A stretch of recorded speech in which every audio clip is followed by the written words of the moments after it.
Hi, this is AJ. Welcome to episode 83 of Here's What I Watched. In this episode, I want to talk about the Maika Monroe movie It Follows, which was written and directed by David Robert Mitchell. I like this movie a lot. I definitely recommend it. I originally saw it years ago, but I recently rewatched it and now I'd like to talk about it. And It Follows is a horror movie, but it's not your typical horror movie. What the movie's really about is a young college girl who, after she has sex with a guy she's sort of seeing, gets pursued by some sort of supernatural entity that no one else can see, and it can make itself look like anyone it wants to, living or dead.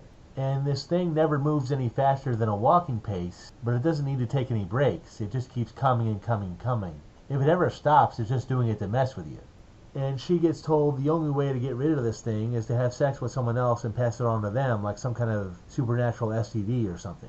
And she gets told if it kills her, it's going to go back to following the guy that gave it to her, because that's what it does. Anytime it kills someone, it goes back up the chain and starts following the previous person again.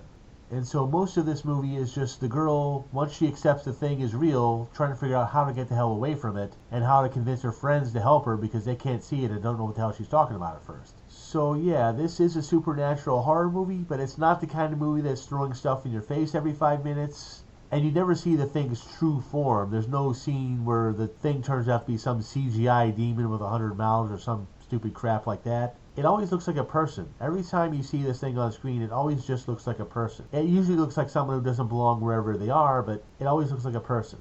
And sometimes it's easy to spot because it's not always a fan of wearing clothing, but other times it'll just be some random person in the background walking towards the camera. Which honestly is more creepy than a CGI monster would be anyway, I think.